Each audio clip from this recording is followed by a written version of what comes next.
back of a terrific win against Chelsea. What's that done for the group in terms of morale and belief? Well, it puts us in a consistent way, you know, because we have had a few wins, and any team who played respected the way we want to play. And of course, for us to score goals in big games gives us confidence. One concern from Saturday was Francis Coquelin. What's the latest on him, and what's your other team news? He's out for the game tomorrow, but it should be short-term injury, because the scan was quite positive, and we think could be 3 weeks out. And Theo, how good are you feeling after Saturday? Yes, yeah, very good. Still getting my breath back from the gym I was just doing. Positive result. You know, the energy is very high in the group at the moment. We're a tight group, but we've got to be, completely honest, and we just need to forget about this game now. And obviously, we've got a very difficult game on, tomorrow night. Yeah, they're going to be some way similar to Chelsea. They've had some fantastic results in their league, and it's at this stage when we find it difficult at home. So we need to make sure we put that right tomorrow. The manager said we'd get a different Theo Walcott this season. Is that what we're getting? Well, I'm just enjoying my football. I'm working hard. It's all down to hard work. I've worked hard from the back end of last season, and I've just continued to do that throughout the whole summer. And that's what I'm doing. I generally forget about the games that's just happened, and I just move on to the next one. It's all about day to day, and I just want to be better than the day I was before. So that's all I can say. Arsene, hello. How encouraged are you that the news on Francis Coquelin sounds as if it isn't as serious as you perhaps first thought it might? It's positive, because last year during this period, we got a few bad news and a few long-term injuries, and it was a handicap in our season. Because after you play always the same players play, and you lose a little bit your edge physically, and the fact where we have a compact squad but of top quality, so to keep everybody together is a big plus. Arsenal have never played Basel before, but Granit Xhaka obviously started his career there. Mohamed El Nene played there as well. Have you relied on them for extra information about it? Yes, of course, a little bit, because Xhaka plays against Xhaka tomorrow, and so it's a family job basically, and so I think they might hide each other some truths as well. And but of course we know Basel well, because we have bought El Nene last season from Basel, and I know them quite well. But it's the team who dominates the Swiss Championship for years, who has excellent results in England, because they've beaten everybody in England, and Man United and Chelsea and Liverpool, and so they've made strong results in Europe. Last 6 years, you've got through the qualifying group that have gone out in the last 16. Do you get a sense this squad might be capable of achieving more than that this season? It's our target, but the truth is on the pitch, as just Theo told you, we had a good game on Saturday, but let's show that we can go from good game to good game, and put the effort in every single game. And that's what it is about. As you said, in recent years, we came always out of a group stage. Last year, let's say, with difficulties, because we made it difficult for ourselves. And we have learned as well that in group stage, it's not only important to qualify, but if possible, qualify as top of a group gives you many more chances after to go through. Can I ask, do you have any observations about the revelations surrounding Sam Allardyce that have come out this morning? I can't tell you anything about that, because I don't know really. I haven't even read the story, and I wouldn't like to come out on that. It's too damageable and too heavy as a story, So I think you have to let Sam Allardyce to defend himself, and I just hope he will clear his name. How difficult is the issue of the third-party ownership? It's not allowed in this country, but other countries do allow it. Is it time for it to be completely cleared up, you feel, one way or the other? Yes, third-party ownership should not be allowed. I fight against it for a long, long time, that the clubs should all possess 100% of their players. And but I cannot tell you anything about this story, because I don't know anything about it. understand. Theo, can I just ask you about your form? And do you feel that the disappointment of not getting picked for Euro 2016 has sort of spurred you on this season? Not at all, to be honest. Me and the manager sat down, and you know, I've just looked at myself really. There's no point sort of dwelling in the past. That's what I'm like. Like I said before, I don't dwell on other results. Now I'm just slightly different to the past. I've just been working tremendously hard, and just obviously know what I can do. And to be honest, I generally don't mind, you know, what people say, because I do know that, you know, as long as I work hard, I know where I'm going to be. And it's just come down to that, to be fair.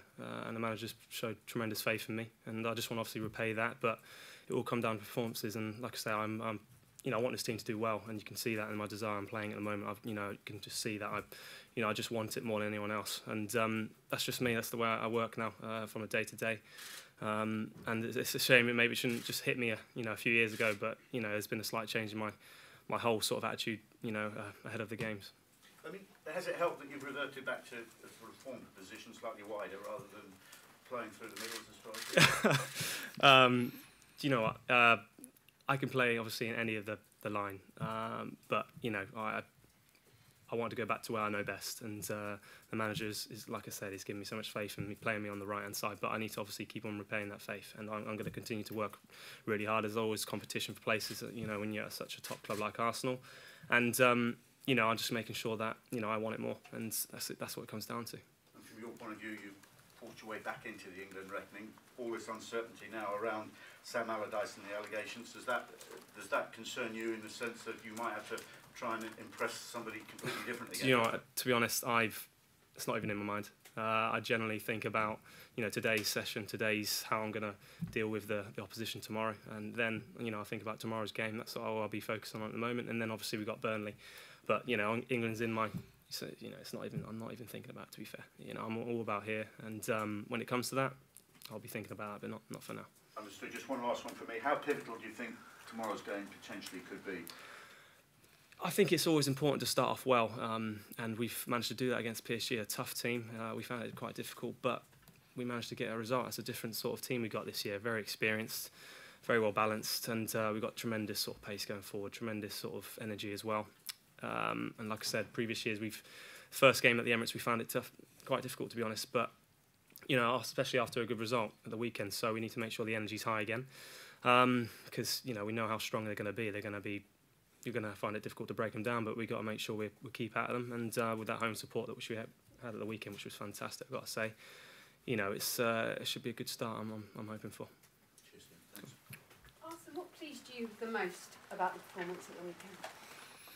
I would say the relentless team energy, and the fact that you kept going no matter what the result was, and that we respected what we planned together, and that is, I think, a sign of maturity, and that we played, I said after the game, our game with style and steel, and we combined both, and that's of course pleasing, but it's every time a new challenge.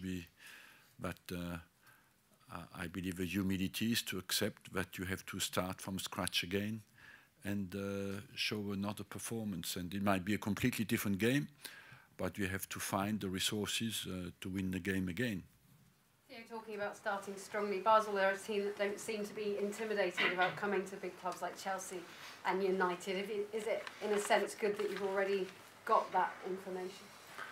Look, they are a team who is used to playing the Champions League. It's not a newcomer or beginner in the Champions League. They have a huge experience at the club, and this experience goes through the generations, and that's why they are not intimidated. And I don't expect them to be intimidated at all. On the other hand, they have nothing to lose as well. If you go to Arsenal, they are a team, they know they have quality, and they have nothing to lose. So that's always dangerous. The week of your 20th anniversary. How pleasing is a result like that coming into a March? Look, I'm not turned. I always turned forward. What is behind me, I forgot about it and just focus on tomorrow's game. What you want is your team to perform, because I feel responsible for the quality of the performance and the quality of the result of the next game, and that's what I want my players to do as well. Looking at the Sam Allardyce story today, you said in the past that you could write a book on transfer dealings. We're going to hear more. Well, but in a proper way, you know, I could write a book because I made about 300 transfers. So, and every transfer is a story. Even when you renew a contract, it's always a long story. There are more revelations yet to come, though, about football management and transfers, we believe, in the coming days. In terms of what the general public knows, how much is there below the surface? How murky can it get? I don't know. You want the truth always to come out, you know. I just can speak for myself, and our fans can sleep without any problem. And that's all I can say. For the rest, I don't know what will come out, who's involved in it, and I just care about our own transfers. In the story, Arsene, there was a suggestion that other Premier League managers were approached by this Far East group. Were you one of them? Do you know if you've ever had a conversation? No, I have not been approached by anybody. I mean, just following on from what Carrie was saying, is there, do you think, an accurate public understanding of how transfers are really done, of how football really works? Or are we too kind of moralistic about it?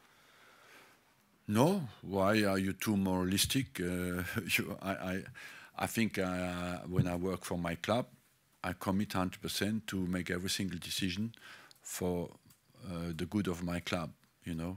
So I don't think we are too moralistic. We want everybody to work genuinely for his club, and I think that's completely normal, that the pressure is on everybody to do that in the right way. After that, you know, that they say they come out, but after it's not proven. It's not at the moment, it's only suggestions. So we have to be very careful as well, because we live in a society is very quick always to accuse people without proving that they have done anything wrong. So you have to give everybody the credit and some Allardyce as well, until they are proven that they have done something wrong. Just ask you about Olivier Giroud's fitness. Is he available? Giroud is not available now. He's suspended tomorrow because he was sent off at Paris Saint-Germain. He's even a doubt for Sunday, we'll see. Do you think he'll go with France? I don't know, it depends on the evolution of his injury. Two questions. One for Theo. You talked about a change in your mindset from taking a match, putting it away, going again. What prompted that change in mindset? Who influenced it, and when did it come?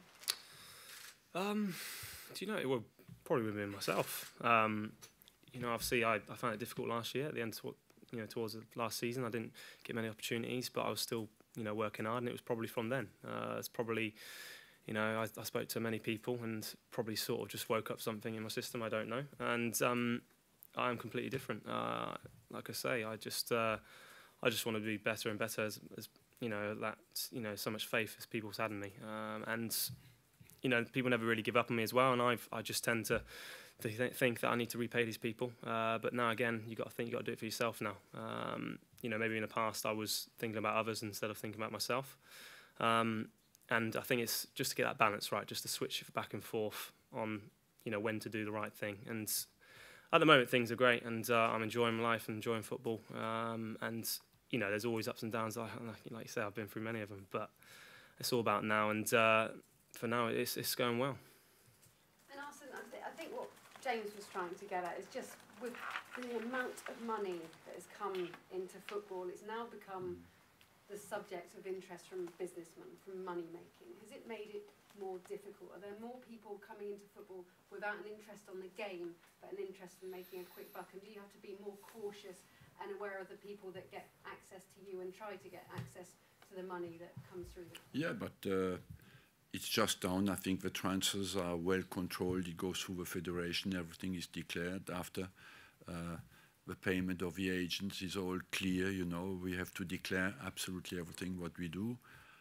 After what the agents do with the money, I don't know, but that's controllable in the bank accounts. What I can say, England has made a huge effort to be absolutely clear on every single transfer. You have to declare absolutely everything, and I think it's right. But I've worked in African Nations Cups and Asian football. the controls outside of England are different? Well, that's one of the dangers of every single business. You know, you have that with many world companies now, but still with the transfer who happen locally, you can control the money that gets out of the club, to whom it is paid, and that happens in England, and England has control on that.